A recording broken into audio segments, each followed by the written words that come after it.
اعوذ باللہ من الشیطان الرجیم، بسم اللہ الرحمن الرحیم، الحمدللہ رب العالمین والصلاة والسلام علی سید المرسلین وخاتم النبیین، اما بعد۔ صحیح بخاری باب کتاب التوحید، حدیث نمبر 7491، اردو ترجمہ۔ سورہ فتح میں اللہ تعالیٰ کا ارشاد ہے، یہ گنوار چاہتے ہیں کہ اللہ کا کلام بدل دیں، یعنی اللہ نے جو وعدے حدیبیہ کے مسلمانوں سے کیے تھے کہ ان کو بلا شرکت غیر فتح ملے گی، اور سورہ طارق میں فرمایا کہ قرآن مجید فیصلہ کرنے والا کلام ہے، وہ کچھ ہنسی دل لگی نہیں ہے۔ ہم سے حمیدی نے بیان کیا، کہا ہم سے سفیان نے بیان کیا، کہا ہم سے زہری نے، ان سے سعید بن مسیب نے، اور ان سے ابو ہریرہ رضی اللہ عنہ نے بیان کیا کہ نبی کریم صلی اللہ علیہ وسلم نے فرمایا، اللہ تعالیٰ فرماتا ہے کہ ابن آدم مجھے تکلیف پہنچاتا ہے، زمانے کو برا بھلا کہتا ہے، حالانکہ میں ہی زمانہ کا پیدا کرنے والا ہوں، میرے ہی ہاتھ میں تمام کام ہیں، میں جس طرح چاہتا ہوں رات اور دن کو پھیرتا رہتا ہوں۔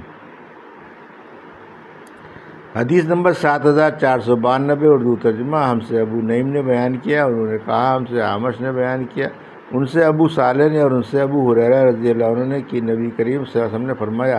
اللہ عز و جل فرماتا ہے کہ روزہ خالص میرے لیے ہوتا ہے اور میں ہی اس کا بدلہ دیتا ہوں، بندہ اپنی شہوت کھانا پینا میری رضا کے لیے چھوڑتا ہے، اور روزہ گناہوں سے بچنے کی ڈھال ہے، اور روزہ دار کے لیے دو خوشیاں ہیں، ایک خوشی اس وقت جب وہ افطار کرتا ہے، اور ایک خوشی اس وقت جب وہ اپنے رب سے ملتا ہے، اور روزہ دار کے منہ کی بو اللہ کے نزدیک مشک عنبر کی خوشبو سے زیادہ پاکیزہ ہے۔ حدیث نمبر 7493، اردو ترجمہ۔ ہم سے عبداللہ بن محمد مسندی نے بیان کیا، کہا ہم سے عبدالرزاق نے بیان کیا، کہا ہم کو معمر نے خبر دی،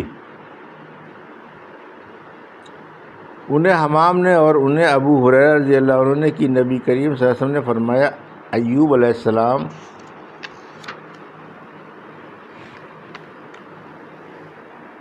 کپڑے اتار کر نہا رہے تھے کہ سونے کی ٹڈیوں کا ایک دل ان پر آ کر گرا، اور آپ انہیں اپنے کپڑے میں سمیٹنے لگے۔ ان کے رب نے انہیں پکارا،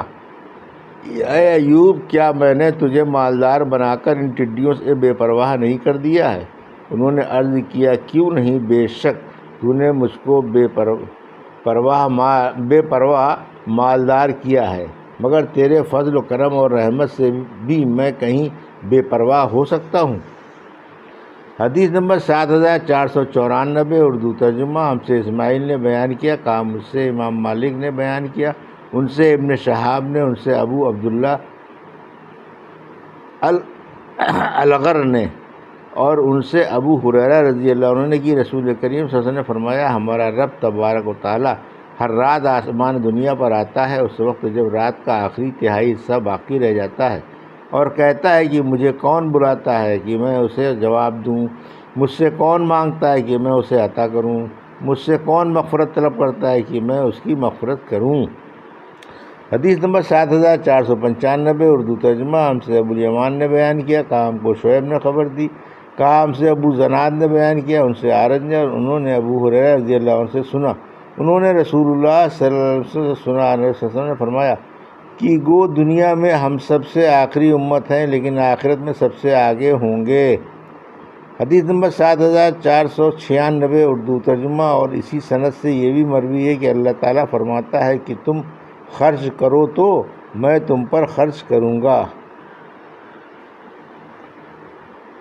حدیث نمبر 7497، اردو ترجمہ۔ ہم سے زہیر بن حرب نے بیان کیا، کہا ہم سے محمد بن فضیل نے بیان کیا، ان سے عمارہ بن قعقاع نے، ان سے ابو زرع نے، اور ان سے ابو ہریرہ رضی اللہ عنہ نے کہ جبرائیل علیہ السلام نے کہا، یا رسول اللہ، یہ ختیجہ رضی اللہ عنہا جو آپ کے پاس برتن میں کھانا یا پانی لے کر آتی ہیں، انہیں ان کے رب کی طرف سے سلام کہیے، اور انہیں خولدار موتی کے ایک محل کی جنت میں خوشخبری سنائیے، جس میں نہ شور ہوگا اور نہ کوئی تکلیف ہوگی۔ حدیث نمبر 7498، اردو ترجمہ۔ ہم سے معاذ بن اسد نے بیان کیا، کہا ہم کو عبداللہ بن مبارک نے خبر دی، کہا ہم کو معمر نے خبر دی، انہیں حمام بن منبع نے اور انہیں ابو ہریرہ رضی اللہ عنہ نے کہ نبی کریم صلی اللہ علیہ وسلم نے فرمایا اللہ تعالیٰ فرماتا ہے کہ جنت میں نے اپنے نیک بندوں کے لیے وہ چیزیں تیار کر رکھی ہیں جنہیں نہ آنکھوں نے دیکھا، نہ کانوں نے سنا، اور نہ کسی انسان کے دل میں ان کا خیال گزرا۔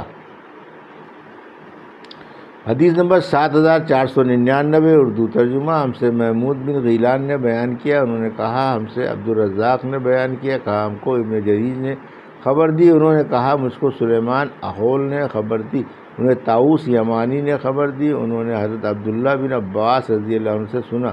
انہوں نے بیان کیا کہ نبی کریم صلی اللہ علیہ وسلم جب رات میں تہجد پڑھنے اٹھتے تو کہتے اے اللہ حمد تیرے ہی لیے ہے کہ تو آسمان و زمین کا نور ہے، حمد تیرے ہی لیے ہے کہ تو آسمان و زمین کا تھامنے والا ہے، حمد تیرے ہی لیے ہے کہ تو نے آسمان و زمین کا اور جو کچھ اس میں ہے سب کا رب ہے، تو سچ ہے، تیرا وعدہ سچا ہے اور تیرا قول سچا ہے، تیری ملاقات سچی ہے، جنت سچی ہے اور دوزخ سچی ہے، سارے انبیاء سچے ہیں اور قیامت سچ ہے۔ اے اللہ میں تیرے سامنے ہی جھکا، تجھ پر ایمان لایا، تجھ پر بھروسہ کیا، تیری ہی طرف رجوع کیا، تیرے ہی سامنے اپنا جھگڑا پیش کرتا ہوں اور تجھ ہی سے اپنا فیصلہ چاہتا ہوں، پس تو میری مغفرت کر دے اگلے پچھلے تمام گناہوں کی جو میں نے چھپا کر کیے اور جو ظاہر کیے، تو ہی میرا معبود ہے، تیرے سوا اور کوئی معبود نہیں ہے۔ حدیث نمبر 7500 اردو ترجمہ۔ ہم سے حجاج بن منہال نے بیان کیا، انہوں نے کہا ہم سے عبداللہ بن عمیر نمیری نے بیان کیا، انہوں نے کہا ہم سے یونس بن یزید ایلا نے بیان کیا، کہا کہ میں نے زہری سے سنا، انہوں نے کہا کہ میں نے عروہ بن زبیر، سعید بن مسیب، علقمہ بن وقاص اور عبید اللہ بن عبداللہ رضی اللہ عنہ سے سنا، نبی کریم صلی اللہ علیہ وسلم کی زوجہ مطہرہ عائشہ رضی اللہ عنہا کے بارے میں جب تہمت لگانے والوں نے ان پر تہمت لگائی تھی اور اللہ نے اس سے انہیں بری قرار دیا تھا، ان سب نے بیان کیا اور ہر ایک نے مجھ سے عائشہ رضی اللہ عنہا کی بیان کی ہوئی بات کا ایک حصہ بیان کیا۔ ام المؤمنین نے کہا کہ اللہ کی قسم مجھے یہ خیال نہیں تھا کہ اللہ تعالیٰ میری پاکی بیان کرنے کے لیے وحی نازل کرے گا جس کی تلاوت ہوگی، میرے دل میں میرا وہ درجہ اس سے بہت کم تھا کہ اللہ میرے بارے میں قرآن مجید میں وحی نازل کرے جس کی تلاوت ہوگی، البتہ مجھے امید تھی کہ رسول کریم صلی اللہ علیہ وسلم کوئی خواب دیکھیں گے جس کے ذریعے اللہ میری برات کرے گا، لیکن اللہ تعالیٰ نے یہ آیت نازل کی ہیں ان الذین جاءوا وبار الافق 10 آیات۔ حدیث نمبر 7501 اردو ترجمہ۔ ہم سے قنیبہ بن سعید نے بیان کیا، انہوں نے کہا ہم سے مغیرہ بن عبد الرحمن نے بیان کیا، ان سے ابو زناد نے بیان کیا، ان سے اعرج نے بیان کیا اور ان سے ابو ہریرہ رضی اللہ عنہ نے بیان کیا کہ رسول کریم صلی اللہ علیہ وسلم نے فرمایا اللہ تعالیٰ فرماتا ہے کہ جب میرا بندہ کسی برائی کا ارادہ کرے تو اسے نہ لکھو یہاں تک کہ اسے کر نہ لے، جب اس کو کر لے پھر اسے اس کے برابر لکھو، اور اگر اس برائی کو وہ میرے خوف سے چھوڑ دے تو اس کے حق میں ایک نیکی لکھو، اور اگر بندہ کوئی نیکی کرنی چاہے تو اس کے لیے ارادے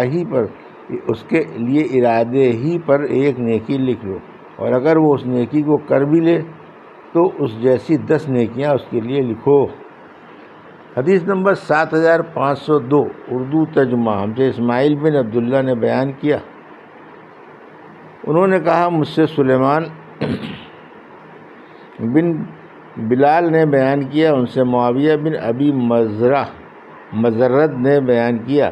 اور ان سے سعید بن یسار نے اور ان سے ابو ہریرہ رضی اللہ عنہ نے بیان کیا کہ رسول اللہ صلی اللہ علیہ وسلم نے فرمایا اللہ تعالیٰ نے مخلوق پیدا کی اور جب اس سے فارغ ہو گیا تو رحم کھڑا ہوا، اللہ تعالیٰ نے فرمایا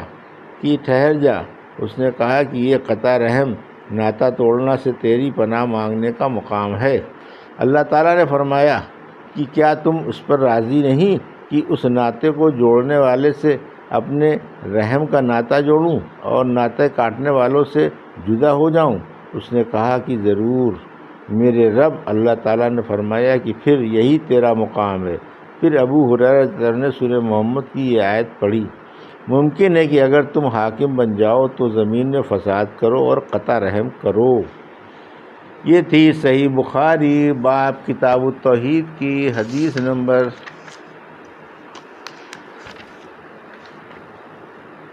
7491 سے 7502 کا اردو ترجمہ جو ابھی آپ نے سماعت فرمایا۔ اللہ سے دعا ہے کہ اللہ میں حدیثوں کی صحیح سمجھ عطا فرما اور ان پر عمل کرنے کی توفیق عطا فرما، آمین یا رب العالمین۔